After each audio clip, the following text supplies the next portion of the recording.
There have been a lot of recalls in the news recently, and we talk about the Takata airbag recall as well as a new one from Fiat Chrysler automobiles. We just got a brand new Lexus 3-row SUV into our fleet, and we answer the question, what's the best American car for a teenager? Next on Talking Cars.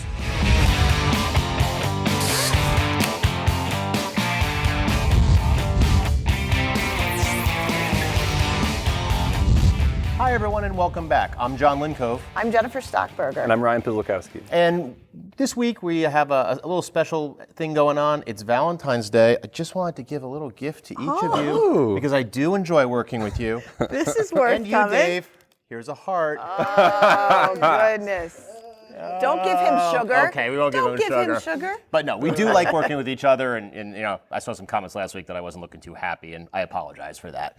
But we're going to jump right in now with some serious stuff because part of our news this week is about recalls. And there's some big recalls that have been in the news recently. The first one is Takata. And Jen, The can you recall explain that what... never Yeah, ends. it's Never the ending. recall that keeps on giving, not to make light of it. But can you explain what Takata is? Because to most people, that may just be a name that they don't understand. Right. So Takata is one of, if not the major manufacturer of airbag units. The Takata recall, which is now, from the first time it's stretching on like 10 years of investigation and recall, is about the inflator portion, which is a chemical composition that in some cases has exploded. Not exploded like it's supposed to, but exploded beyond the contents of the can that's holding it. So it's literally sent metal shrapnel, killing 15 people in the United States alone, more around the world. I think like 22 around the world. So, but it's millions of inflators. Right, and it's affected all manufacturers. Right. Right? Right. So I was going to say, you talked about millions. 40 million inflators have been recalled, and 20 million inflators have been repaired. That's domestically, according to NHTSA. Right. So you talk about the scope and scale. It's incredible. It's the biggest recall ever. And the problem is the parts weren't available and still are not available to replace them all. So it's this really difficult recall to manage and track in that, one, it's got some regional issues in that, and that's what they've tried to do is implement the repairs in areas that seem to need the most. Either vehicles that are showing a higher propensity, areas with high humidity that have shown a higher propensity, and they've kind of staged it out because the parts just aren't there. The other issue is they keep adding cars to it. Yes. And that's some of the more recent issues. Well, and that's what part of it is, right? Well, it's like you said, it's been going 10 years now almost, Right. and you know, it was big in the news, and now it kind of went away a little while, for a little bit, and now it came back. I kind of forgot about this. Sure. And I think people, they assume that this is over. Like they have all the vehicles covered, which ones have these issues, but they're still so you have to pay attention. You could potentially have one of these cars still to this day. They'll find or your car get got added even if you checked on it months ago. Sure. Right. There's like recall fatigue. Like I hear another recall, specifically Takata. I own a Honda Civic. Hondas have a number of vehicles that were affected. It didn't affect mine, so I'm good. Right. But now they're adding more vehicles to it. Yeah. And in the case we have here, Ford in earlier January 2018, added 3,000 2006 Ford Rangers to the list. Then all of a sudden, a couple days ago, around February 12th, they added an additional 33,000 model of vehicles to it. And also Mazda has the same thing because Mazda made the B-Series truck. Which was the same truck. Which is a version. So again, well, what could people do? What should they do to make sure that they stay on top of this? Right. So I would add those B-Series pickups and Ranger pickups too. There must be a high propensity for this to happen because Ford actually said, don't drive these cars until you get them fixed, which is not what other manufacturers have said. So it's this balance between this life-saving component, and I would still say airbags save many more lives than have been hurt or lost because of this. But it's this really difficult balance of what you do. So advice would be you got to keep on it. If you're any of these manufacturers, go back to that VIN lookup. Right. You can look up your VIN number. The National Highway Traffic Safety Administration site. Right. Look it up. The VIN is for those of you who don't know, it's usually inside the windshield. At the dash, you kind of have to look downwards. Right. The metal plate. Right. Metal plate. You can Driver's read that side, number, put it in. It's typically also on some of the documentation, your registration or your insurance. You can look there too. But put that number in if you think your vehicle's affected. And get it fixed as soon as you can, because it is very dangerous. Right. So you can also go to cr.org/car recall. Right. And you'll have a listing of there. We also have cr.org/Takata. So we have a whole timeline of what's going on, so you can find information there. And like you said with the VIN, you can use the VIN lookup on it. We have a recall list by manufacturer. There's also some other recalls, and then we're going to get to some more advice because Fiat Chrysler has a smaller recall, 39,400 and change, 2017 Dodge Grand Caravan minivans and Jeep Wrangler SUVs. So Ryan, not the new one, Right. The new. but the one that they just replaced. Yep. Yeah, that's outgoing. Yeah. Can you tell us a little bit about that one? Well, it's a brake switch that actually is failing and allowing you to put the vehicle into gear without stepping on the brake. Yep. And that's a big no-no. Right. I mean, you have a kid in the car, leans on the shifter, and off it goes, and you just stepped out for a second. I mean, that could be bad. Exactly, especially with the Dodge, where you can pull it down. Yeah, that's what I mean. Dash. It's not a good thing. I think it'll leave brake lights even on in some cases, right? It'll leave brake lights on when there's no brake being applied. Imagine trying to follow that person. Yeah, the and brake try lights to get a can sense get of what stuck they're on. doing. So Right. it's not like one of those That was cases part where of it, too. you're driving down the highway and that person just used the brake as a footrest. Their lights are always on. It's going Happens. uphill, yeah. Right. Two-footed drivers, yeah. One of the interesting things is, again, with the recalls, is that people sometimes will buy a used car, they'll get a car from a family member, and then they're not getting the recall notices. Now, some manufacturers, I talked with one of our analysts, Mel Yu, and he told me that some manufacturers will go and actually pull registrations, Right. and then they'll contact people via that way. Some manufacturers, if you bring a car into the dealership for service for the first time, they'll update their information, and some don't do any of that. Or if you only take it to a mechanic, you're not going to have Right, the and manufacturer not a dealer know. shop. Yep. Right. Yep. So what should people do, Ryan? How should they, make sure that they can get recall information? What's the best way? Well, you can use our website to look it up, or you can contact the manufacturer of your vehicle and tell them, hey, I have this car, I bought it used, so they may not know that, and get you on a mailing list. I guess Exactly. I would assume that's. But you can't assume that they know when you buy these cars. I mean, if you buy it new, they should. But even still, I mean, maybe something could fall through the cracks. So being proactive is really, being really exactly the best way. Because some of this stuff is serious, like your shifter, the shifter one. Could be serious. Exactly. And on a note of safety, we really want to thank everyone for sending in their information and their comments about our discussion from a couple of weeks ago about the safety systems. Thank you. Yes. It's great to know what people think about the different nomenclature. And on that note, let us know if you've been affected by the Takata airbag recall. We'd love to hear your stories if you've had a Chances are you problem. have. Getting an airbag, if you had to park your car, if you had to have it brought in, or even maybe the dealership gave you a loaner while it was being serviced. Right. So we're going to pivot now to talk about a new car at the test track. We just got in the new 2018 Lexus RX350L. So they make two versions of the L. For longer. For a long wheelbase. Right. Exactly. Right. So they make the 350, which is the normal, conventional V6, and then the H is the hybrid. Right. Ryan, tell us about what the changes are for this and what you thought about driving it. Well, both of the previous, the regular 350, we like a lot here. This is the same thing, just longer, because they put a third row seat. Third row in a vehicle that probably shouldn't have a third row seat. Yeah.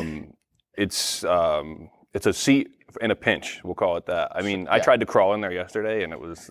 And you made it out alive. I mean, granted, I'm a 6'2" adult that probably isn't going to get back there, but if you need to even put kids back there, I mean, this is a cramped area. The middle row does slide forward, but now that seat is up against the driver's seat or the passenger front seat, and it's like it's a tight spot. Jen, with kids, you think it's a little different than Ryan's experience? Or I used exactly the same words that Ryan used. It's a seat in a pinch. Okay. There is no way that you would really want to even put a kid back there for every day. And there are so many cars. You think of Highlanders, just go same manufacturer, Highlander or Traverse or MDX, that have so much better third rows. Atlas comes to mind. Right. If you're going now, with that said, as a parent, you sometimes need that in a pinch seat. Sure. You got one extra kid that needs a ride home from soccer, or this girl, can you give her a ride home? It's fine for that. And I would say, when looking even for that pinch seat, the ability to move that second row. I mean, if you had the second row permanent, there's no way.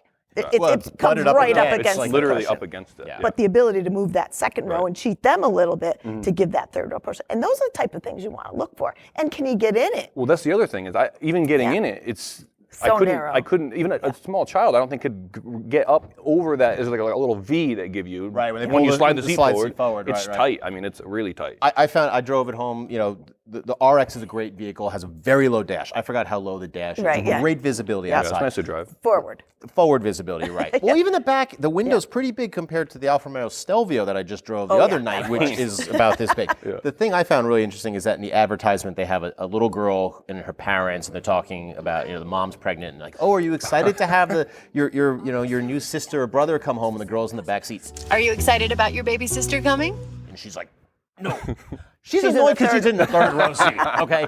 That thing is tiny. And let's just remember, kids' legs aren't hinged at the ankle. They're at the knee, like everyone else. And a little kid's going to sit there and their feet are not going to, they have to be straight out. So they're going to be banging against It's actually that a decent length bottom cushion Cushion, too right, for right. that small of an area. So they can't bend their feet over and get them tucked Right, under. yeah. It's a pinch seat, but like you said, Volkswagen Atlas, Audi Q7, even Toyota Highlander, which I'm surprised they just didn't rebadge a Highlander. Right. Why not have a Lexus Highlander, right? Exactly, Yeah. I would add, too, for anybody who's thinking of a third, so you've got a bigger family and there are going to be kids back there, is my kids had a really difficult time because of what you're saying. They're in that third row, you got a front seat back in front of you, you got this angled, you got barely any visibility, you got a high head restraint behind you, and they would get motion sick. Like they were like, they're in a can't cave. sit They're in a back cave, here. So it was really hard. So if people are talking about third rows, not just look at these options to move and create room, but can your kids ride back there? Yeah. Well, like anything, we're going to be putting it through our tests. Obviously, we're going to look at how it fits, and we'll give you dimensions on it, and also some more anecdotal experiences, and we'll have it on consumerreports.org. Right.